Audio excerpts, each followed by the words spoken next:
exciting. Woo! So, welcome those that are newly arrived, and a fond hello to those that were here before.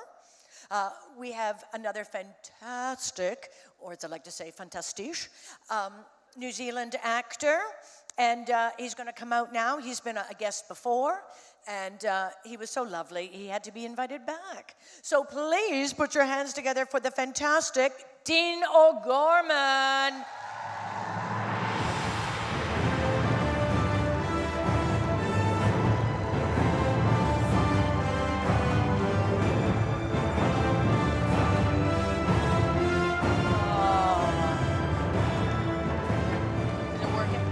Hello.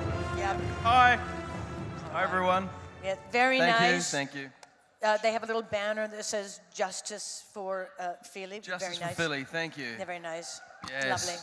Yes, justice. Yes, and that's fantastic. What does that mean exactly?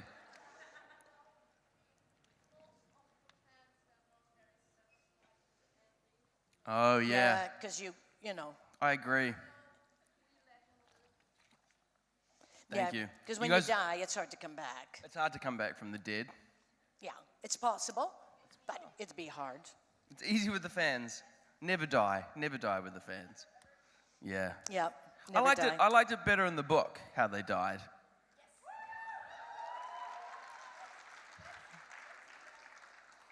Anyone works for Peter Jackson around here? No, okay, good. Yeah, I thought Kelly and Philly should have died defending their brother. I mean, their uncle, right? Yeah, I thought that was a good idea. But Kelly went off with that girl. She wasn't even in the books. Just because she's hot. Anyway. No. Oh. Oh, that's all right. Hi, everybody. Now, Dean, Missed you guys. It's been a year. Oh. Can you believe it's been a year? Yes. Yeah. Doesn't feel like a year to me. I've got no new stories. Sorry, guys. Well, Nothing. we'll just revisit the old ones. They've forgotten them. Just some reruns of Almighty Johnson's. Yeah. Hey, we're doing a Christmas special. Are you doing a Christmas special? No, we're not. No, we're not. We've been talking about it over coffee. But there is a well, it's actually finished, but I thought you were fantastic, and it became one of my favorite shows, was in New Zealand, but it's an Australian production called Wanted. And has anyone seen that? I wonder if it's anywhere. It's a fantastic... There's one tiny one scream fantastic voice from the... From the Australian. Yeah. Is there any Australians here tonight? Probably not. No. No. But if you can That's get good. it, Google Wanted, because it's a great story about two fantastic women. It's really awful to see that angle of yourself. I don't reckon it's a good angle. Yeah. That's a good angle. That's what my neck looks Yeah. like. I feel like I'm better this way. Okay, anyway. Yeah, thanks. Thanks. Have a shot of my butt. Thanks very much. That's great. That's good. There's cameras. There's cameras everywhere. Anyway, should we do some questions? Yeah. But, do you have any questions? But I want you to, We can just chat. But see Wanted. It's fantastic. Oh, there is a question. Hello. So this originated in Adam's panel, as Laurie might remember, and I've also asked this Stephen. I've got two questions. One, because I've thought about this a lot. What do you think dwarves eat? Because... Oh, yeah. No, because Ori said he doesn't like green food. Yeah. And then Stephen said, well, that's just Ori being picky. But I thought, well, the dwarves, they live in mountains, right? In Erebor, Eredluin, there's not much green stuff to be had there, but there's not many animals there either. So what do you think that dwarves eat? Rocks. Thank you. Yeah. You know, the rock, you dip it in a bit of, like, mud. Delicious. And maybe, what lives in a cave? Rocks. Like little glowworms? Maybe you could. And then Maybe moles. moles? Yep. I wouldn't like to eat a little mole because they're The weird little spaghetti mouth. Yeah, they eat rocks. Yep, that's what they do. Okay, good. And then Yeah. another question is, what do you think? Do dwarves have pets? And if so, what kind of pets do Yeah, they I mean, Philly had a pet called Ori. Yeah, we would have pets, eh? I reckon we'd all have like little bulldogs. You know, like a bulldog and a dwarf would be kind of cute. Yeah, Oh, yeah. that's adorable. These are A little interesting bit of questions. I'd armor. never thought about it. See, it just comes to me. It's a talent, I guess. Yeah, it is. If anyone in here in the audience does fan art, please draw the dwarves with bulldogs. I will pay you. No, Okay. sorry. I'll Thank you remember- very much. No, you're welcome. Thank you for those questions. That's it, guys. Thanks very much. Oh, wait, there's another one. There's another question. In the middle? In the There middle. we are. Hello, Mr. O'Gorman. Hello. My question is, in last year, you did a documentary about First World War Yes. in Belgium. Yes. Could you tell us how it came to be and, the whole experience about it? Okay, how do I compress this? So, I did a photography project a while ago on the First World War, and it went to Frankfurt to the Biennale. And that picked up a little bit of interest, and then some producers saw that, and they asked me to do a documentary about Passchendaele, which was in Belgium, which a lot of New Zealanders participated in. It was one of the one of the bigger battles that New Zealand participated in. It lost a lot of men. So I've always been fascinated by that, and so I went over to Belgium, and I thought that I potentially had relations over there because there were 4 O'Gorman brothers that went over there and served. So I was tracing their history through Passchendaele, which was really amazing. And then I came back and I did another photographic project, actually. And I'm having an exhibition when I get back home in a couple of weeks, and it's going to go into the Peter Jackson's War Museum in Wellington. So I'm really excited about that.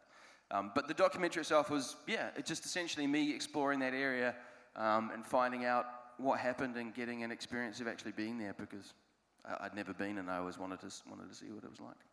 Okay. Thank you. Thank you. That was easy. Wow. This is easy. Yeah. Hi. Hi. Hi. From your perspective, Yeah. Last year you talked about the experience being cast as one of the greatest actors ever. Yeah. And Wait. What? My experience as being cast as one of the great. Oh, as Kirk Douglas. Yes, I thought indeed. you meant like. no, not great actor. What was it sorry, like? but Wow. Kirk You know. Douglas is something different. He's all right. He's okay. yeah. But Yeah. coming from, let's say, something smaller like the Hobbit. Johnsons. Oh yeah, the Johnsons. brothers, Yep. Going through The Hobbit. Yeah. Going to be Kirk Douglas. Yeah. What an experience was that? It was a great experience. It was also. fantastic. Sorry, Well- but it was fantastic. Oh, okay, thank you very much. Trumbo- Yeah, I like. Everyone, if you have Yeah. the chance to watch Trumbo, do it. One of the greatest movies in the last years. Thank you very much. So, guys, you can't leave until you watch it. Thank you. It was.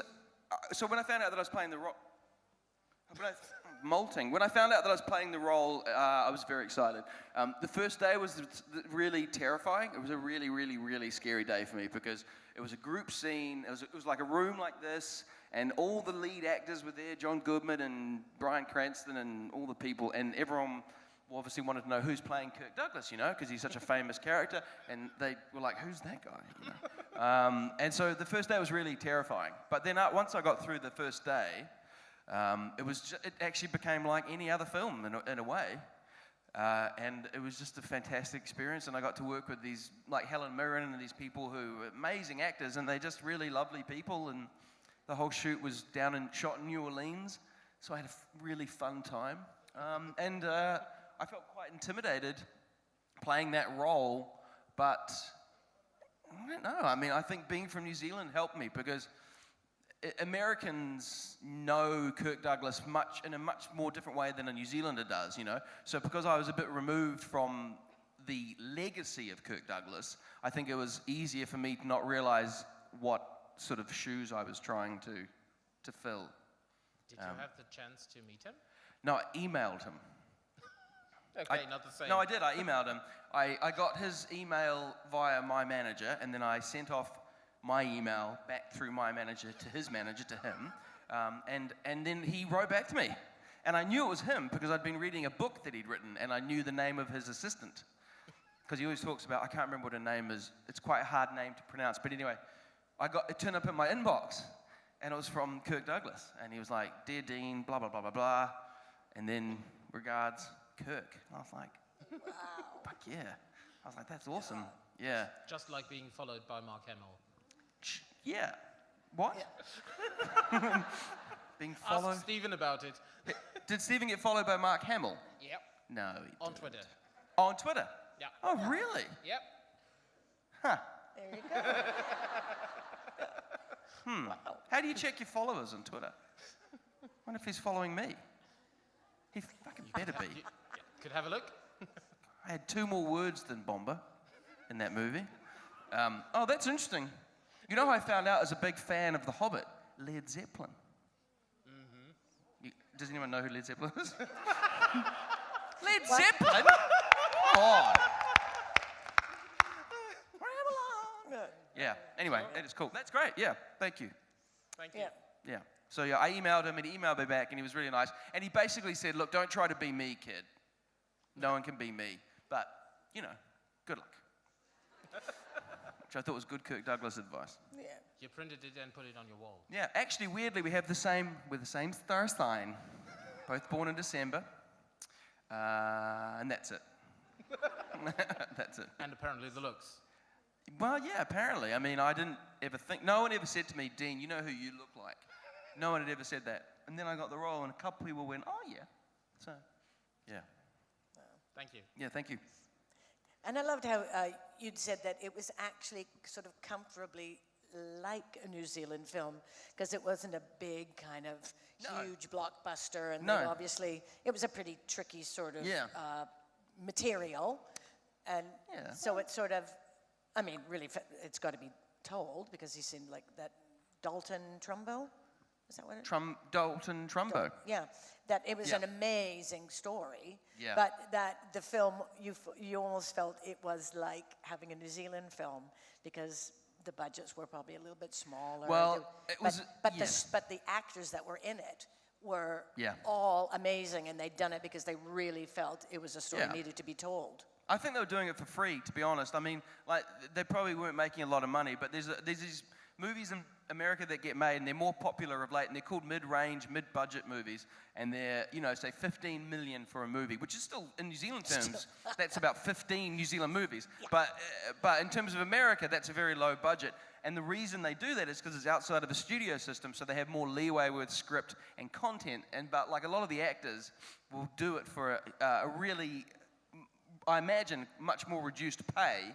But as part of that, they get more creative freedom, and they get a sense of being able to work on stories that might not get told if it was in the studio system. So that's kind of like most New Zealand films, because we have no studio system in New Zealand, so we just sort of tell the stories we want to tell. So yeah, it was quite similar in some ways, and quite not similar in other ways.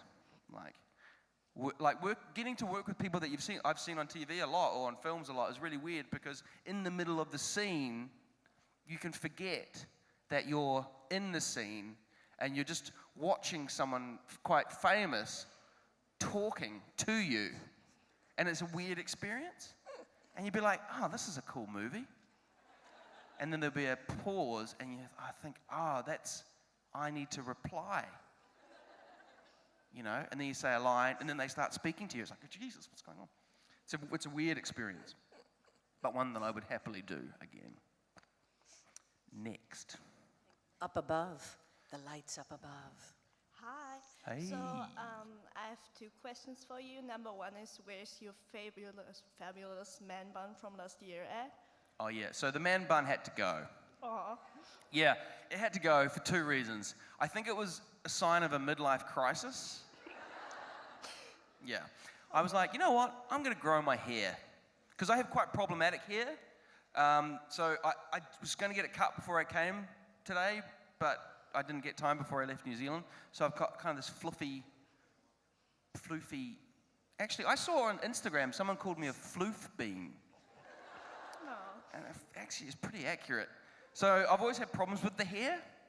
So I thought if I grow it long, I'll have to tie it back, and I won't need to worry about it.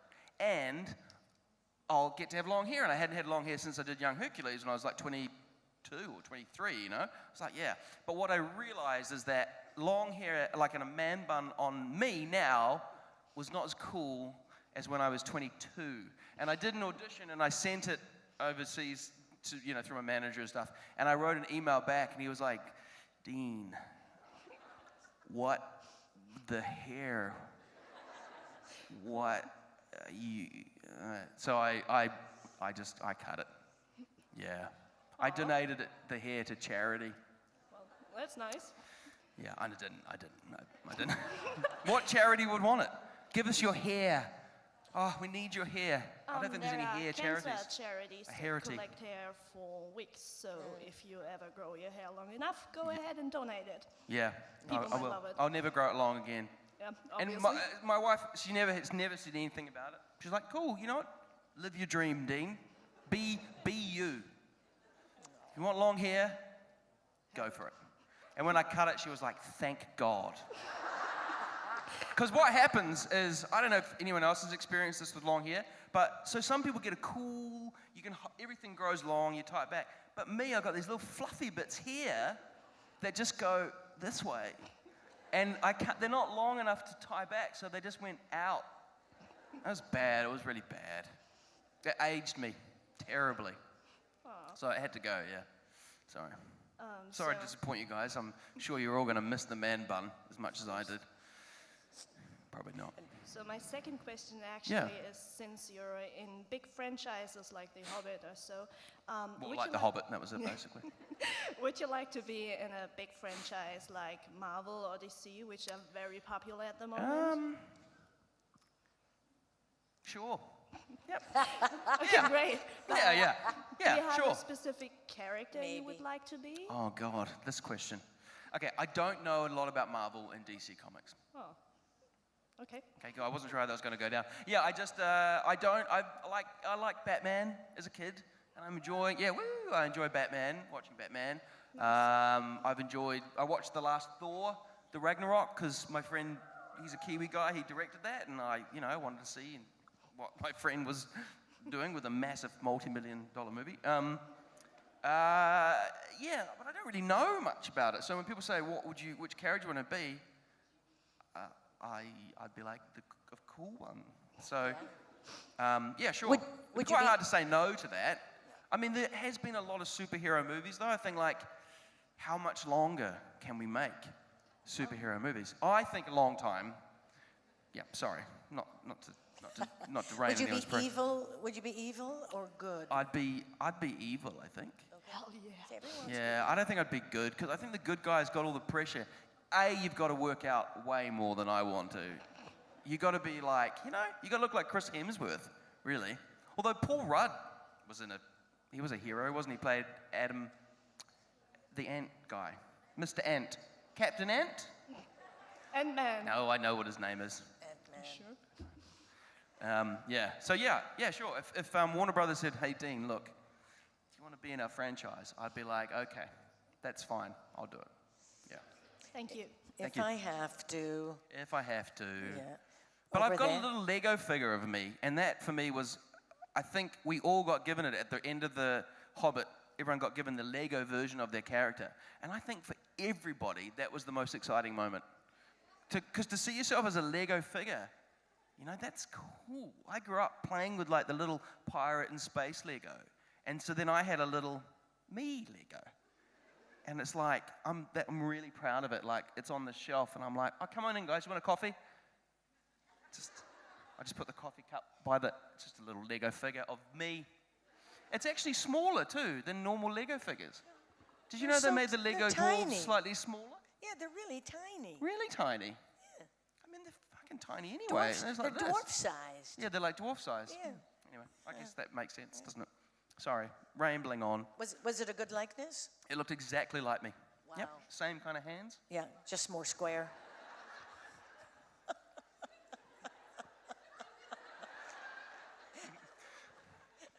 Yes. Hello. Hello. It's nice again. Thank you. And, It's nice to be my here. question is, when you were old, would you say that The Hobbit was the best experience you ever had filming, or would you say that another film project was better than that?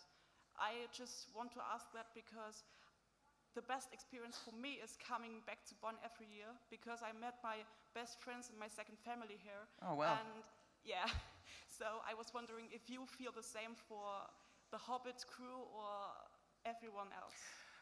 That's lovely to hear. I'm glad you're having a nice time. I like coming here too. This is maybe my favorite convention to come to because I get to catch up with everybody and everyone's really fun and we get to do Q&As like this, which is fun. It's not too serious, you know. Yeah, so it's nice to be back. I think that when I'm older and I'm, you know, on my deathbed, I like this.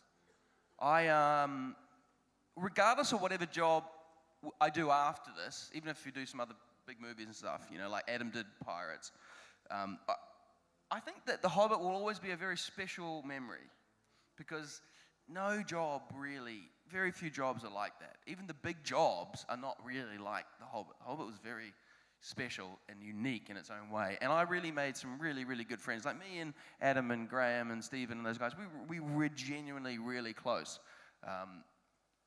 So I think that the experience of meeting friends like that, and Aiden and all those guys, you know, like that's really special, and I think that I'll always carry that with me, yeah. So regardless of, you know, work-wise, I think in terms of the emotional experience, yeah, it's definitely something I'll always remember fondly. Okay, thanks. Yeah, you're welcome.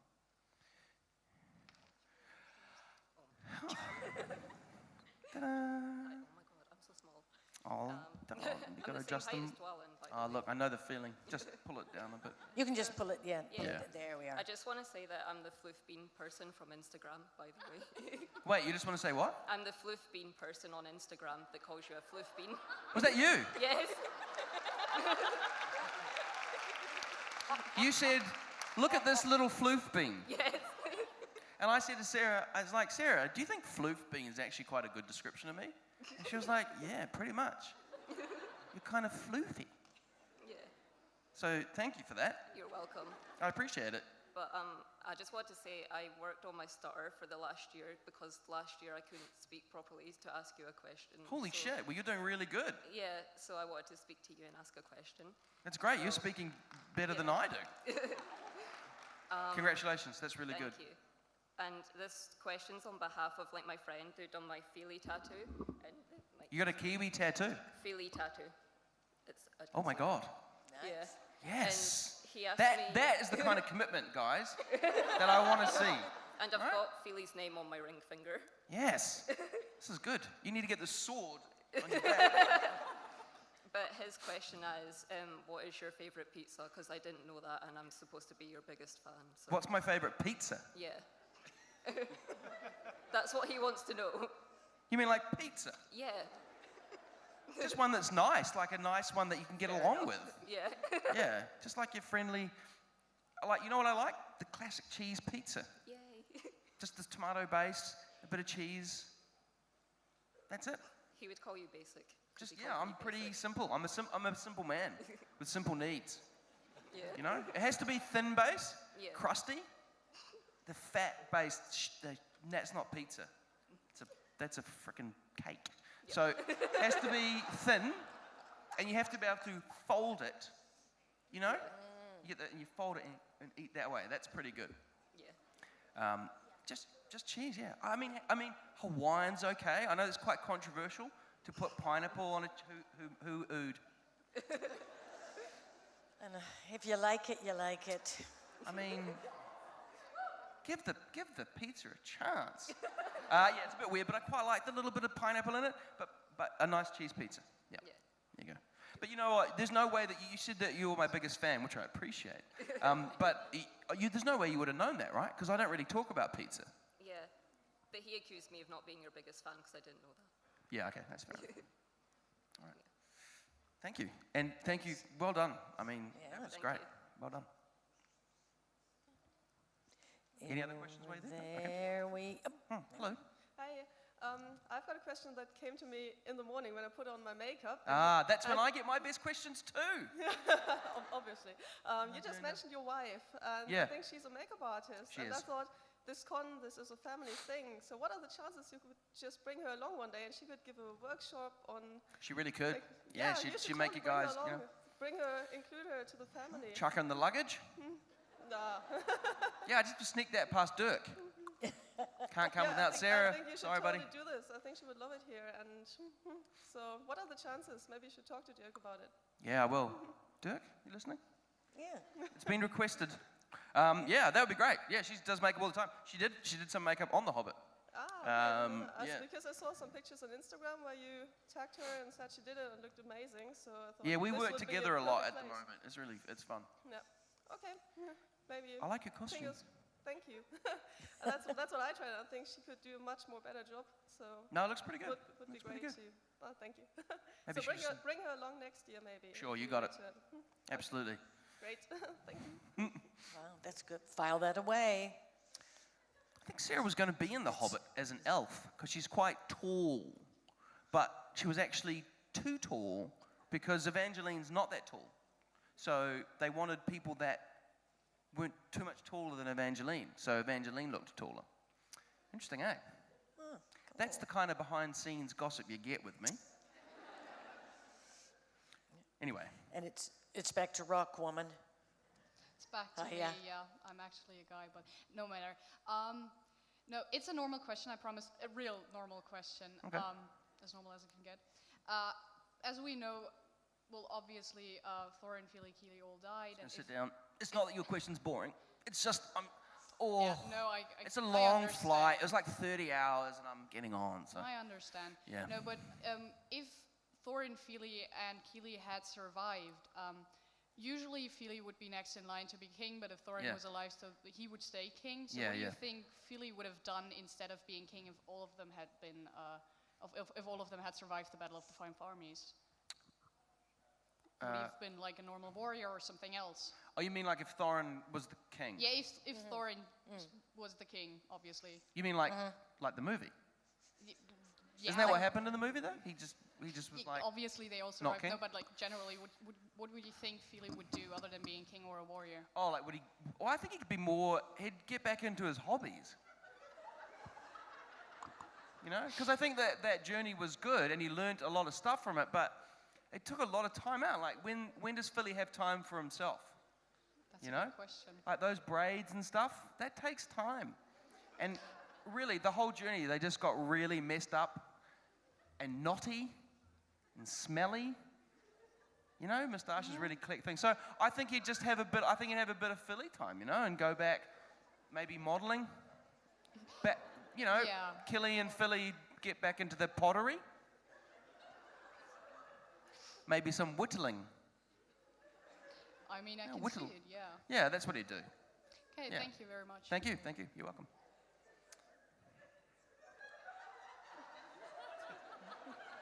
What the fuck are you doing back there, Laurie? I'm just sitting. Is it because you can see my butt? My butt's coming out, maybe. Don't film it. What are you doing, Laurie? No, here. Oh, look, a little stool. Oh, it's like, this is like being in Bag End. This is awesome. Okay. How you doing? It's hard to sit on this. I know you joined the cast of The Hobbit later than I the did, others. yeah.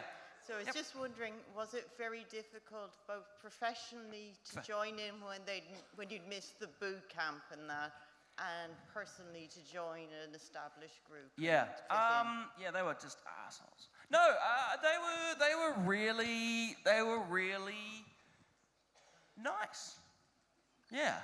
I mean, okay, so one of my first scenes, I did a couple of things the day before, but basically my first scene was in Bag End, in the table, doing pickups, right? So it was Aidan, because he was in some of the shots and they had to reshoot that as well. But it was basically all my dialogue, and obviously everyone else didn't need to be shot. So a lot of the actors did come in to read the lines, and some of them weren't in costume, and you know, and it's like James Nesbitt and Ian McKellen and stuff, and I'm like day one, and so they were really nice. But there's also a thing that actors do, which is that they assess. They're like, let's see what he's got, you know? So I was aware, because that's what I would be doing too. You'd be like, let's see what this guy does, you know? So that was quite intimidating. But, I mean, everybody was really lovely.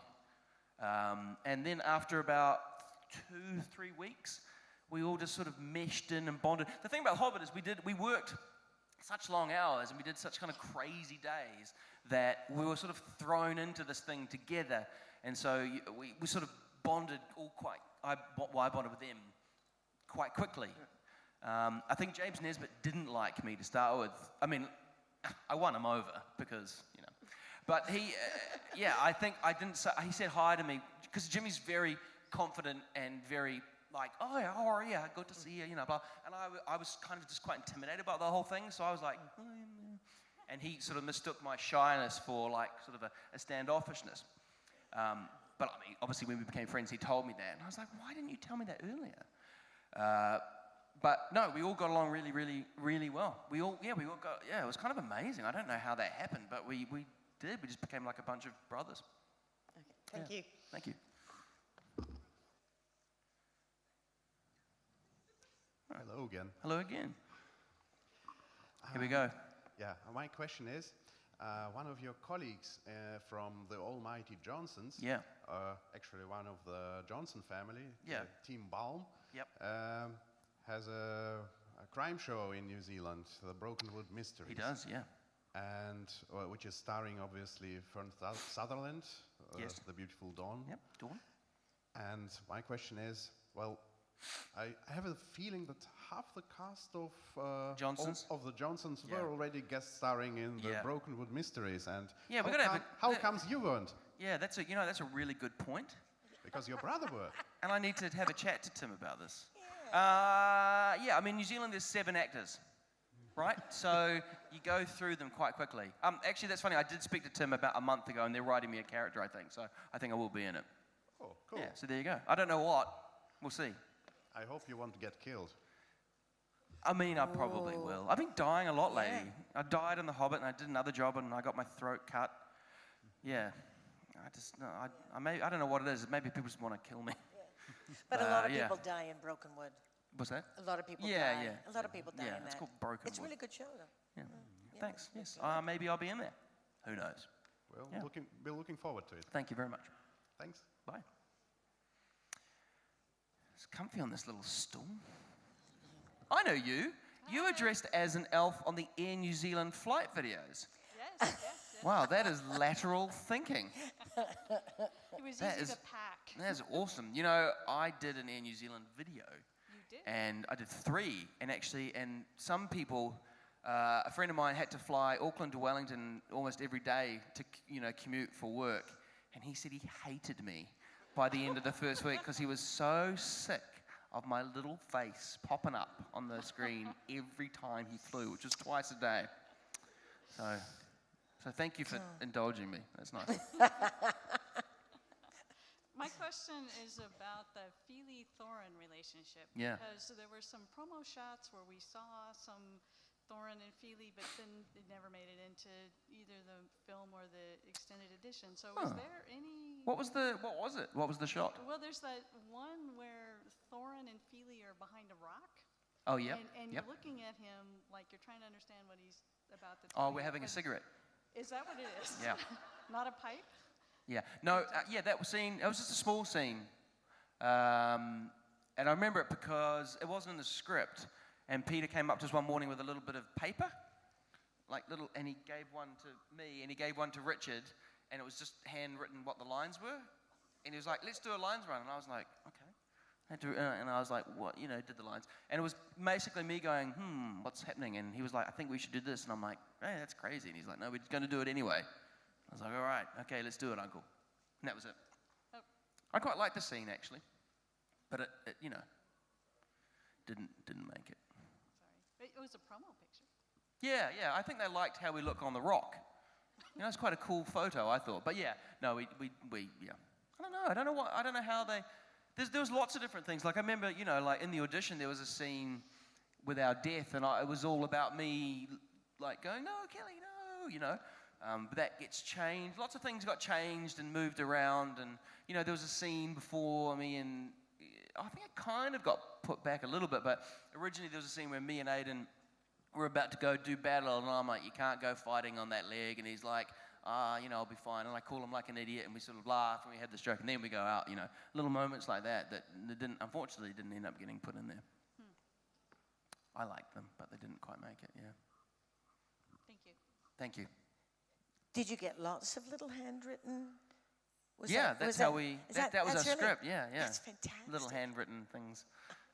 And sometimes the lines would be wrong because he would get the lines from one of the writers, or the writer, I should say, and the predictive text on the iPhone would change the word. So he would get the wrong word sometimes, and we'd suddenly realize halfway through shooting, he's like, one of the lines was we had to hit him in the yam bags, but he got jam bags.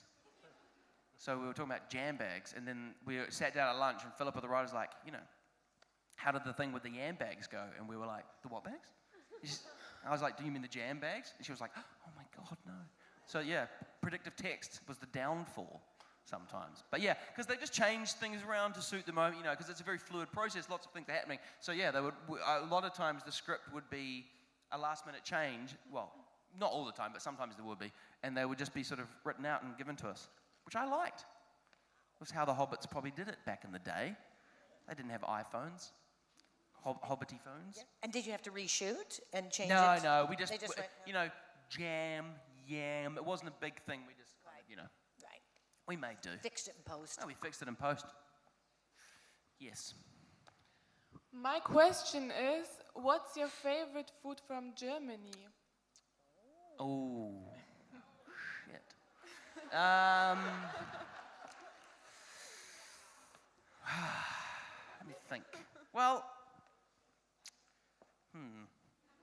I do like sauerkraut. Okay. I know that sounds like I'm trying to be all German, but I actually legitimately like sauerkraut. I have sauerkraut at home. I think it's a very healthy, tasty snack that you can use with lots of different foods. Do you guys like that? Or you were brought up on it, so it's like, oh. Some people hate it. It's like New Zealand. People go, oh, you're from New Zealand, you like Marmite. And I'm like, I hate Marmite. It tastes like black tar. Like, it's not great. And it's weird, and it's made from animals, but I'm like, what kind of animal, what is that from an animal? I mean, I know what it looks like. Mystery. So I actually do like sauerkraut. I never liked schnitzel, because my mum used to make it badly. Sorry, Mum's great, but God bless her, she couldn't do a schnitzel. But actually, I had one here, the first time I came here, I was like, oh, that's actually quite delicious. I do like the German beer, because it's like, so big. One of my job years ago, I worked with Vern Troyer, Mini-Me, and we got along really well. And so we went out drinking one night, to have a drink, I should say. And I remember, because he would stand on the table and drink his beer like this, double hand. And that's what I feel like when I come here. I feel like I'm on the set of The Hobbit, because I hold this glass, and it's a huge thing. I think, oh my God. And it's just like, and spill it down, and I feel all like Bavarian and whatever. It's good. And what else do I like from you guys? I like the fact that there's no shortage of meat selection at the buffet. There's all these different kinds of meat. I don't eat a hell of a lot of meat, but I want to eat it because, what is it? Half of it is very, weird looking. So I like sauerkraut. Thank you. Wait, would you recommend anything? Would you recommend, you got to try... You got to try... Pizza. Yes. Oh my God, is that German? And Kölsch beer from Cologne. Uh-oh, there's going to be a fight. Yeah. Stop it. Okay. Yeah. Okay, sure. What do you call it? Kölsch. Sounds delicious, doesn't it, guys? It's not beer. So wait, if I'm hearing you It's correctly, you're all dishwater. saying try it. Is that right? No, I'm joking. Okay, I will maybe try it. Yeah, have it at the beer. What's have it at the a bar good tonight. local beer? No local beer?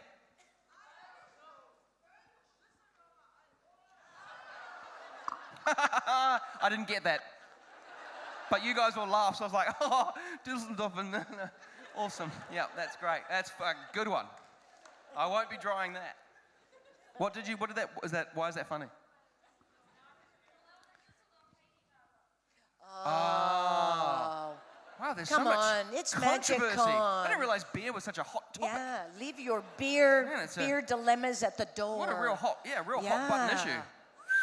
Boy. Well, okay, maybe I'll just stick to my Bitburger. Just joking. Ugh. I hate Bitburger. Fuck, what's wrong with you guys? It's just a beer, all right? Let me have a beer. Pilsner, right? A Pilsner's good. Nice Pilsner. Craig Parker's learning German, and he ordered a vodka soda yesterday in German, and we were like, Craig, that's really awesome. And the guy got just a bottle of soda. So, German wasn't as good as he made it sound. So, yeah, so was ist los, Craig? Okay, next. You got the light. You? Yeah. Thank you. Go. First of Have you all- asked your question yet? Yeah? Yeah, you did ask a question, right? No. No, she had a Didn't you- similar No, but the person in top. front of you had a very similar top. Very similar. Ah. Very similar top. Interesting. Okay, first of all, congratulations for your Best Actor Award for Thank you. Hillary. What? And Wait, I got a Best Actor award. Does everyone know about that? Good. And The okay. Best Actor. The Best Actor. Actor. Not almost. No, it's fine. It's in New Zealand. It's a New Zealand award. So it was just me in the category. Nominations are Dino Gorman, and then they were like, and the winner is Dino Gorman. Great. I was like, thanks, guys. And then in New Zealand, you don't want to work too much because then they don't want to employ you. It's true. In America, it's the opposite. The more you work, the more you work. In New Zealand, they're like, oh, you've had your go. We'll just let you just take a break for a while. Anyway, sorry, your question is? Yeah, one of my biggest dreams is traveling to Nepal.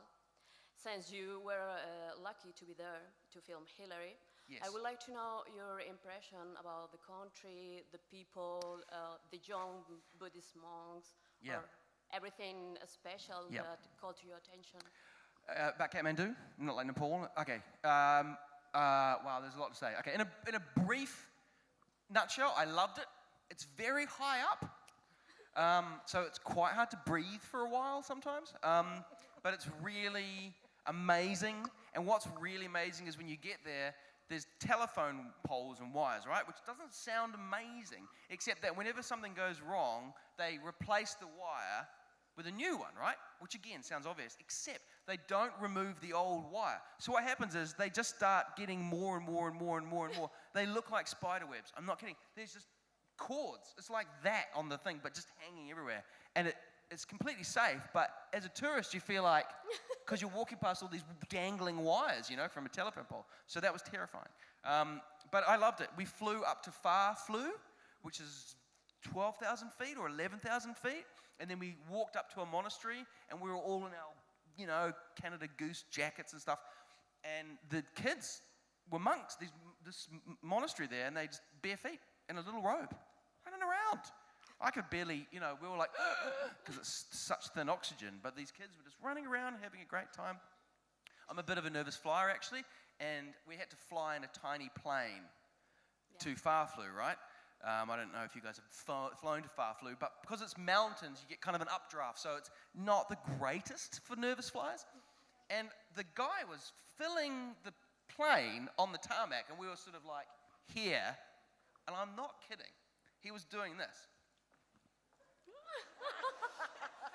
And I thought, surely that can't be. Anyway, so they filled that, and I was like, well, that's moderately disturbing to me. But anyway, we got in the plane like this, and it's like, it's like this. We're like this, we're like this in the plane. I'm like, oh, we got the business seats, yes. And we're like, we'll recline it, and you go, that's it. But anyway, and then there's a stewardess on the plane, which was weird because there was only 5 of us plus her. And she was like, and she's like coming through the aisle like this, like, sorry. And then she hands out cotton wool and a mint. And I was like, oh, what is happening with this whole thing? And she said, well, the cotton wool is to put in your ears because it's quite loud. And I was like, okay. And I said, what about the mints? And she went, oh, that's for you to suck when nervous. And I was like, oh, no. And she went, okay, flight time today is 45 minutes, and weather is turbulent. And I just went, oh, my God. And we took off, and it was like God reached down and got the plane and went, yeah. And then the tarmac that we landed on is really short. So it looks like you're going to go over the end of the tarmac and die. and you can see it through the pilot window. And the pilot kept doing this to us. Which I took as, we're dying, but don't worry about it, because it'll be fast if we hit. Yeah. But actually, the people were amazing. I had a great time. I got a little case of salmonella. I got over it. I didn't realize I had it. I kept wondering why I just couldn't not sleep. But it was amazing. Amazing experience. Yeah, amazing experience. Okay, thank you. Yeah. Actually, there's a phenomena, have you guys heard about this, called high altitude flatulence? No. I'm not kidding. So what happens is as you go higher, above a few thousand feet, right, the air pressure changes and there's like, your body gets basically compressed. So any wind, it's like, has to go. So we had this crew of very flatulent crew members, and every one of us thought we were like, what's wrong with us? And we're like, what have we eaten? And then the guide explained to us, he's like, oh yeah, no, that's just the high altitude farts. And I just always remind it, because they never talk about that. You know, when you see an Everest movie, you know, they're hiking and they're like being all heroic. They're never like, sorry about that. You know, I just think that's a detail that needs to be added. Yeah, that should be. If you want to tell the truth, then you have to be everyone. No, it's just a weird feeling. It's not good. It's like your body's being like, yeah. Anyway, sorry about that. And too much information, Dean. Yeah. Too much information. Now, how long did it take you did you ever sort of acclimatize? Did you felt better? Yeah, after a couple of days you feel amazing. Couple of Then when you go days? back down Okay. to normal altitude, your lungs are like, you just feel like a hero. Like it was great. Wow. Yeah. So if you want to get healthy, go up, fart, come back down, and you have amazing breathing capacity. Wow.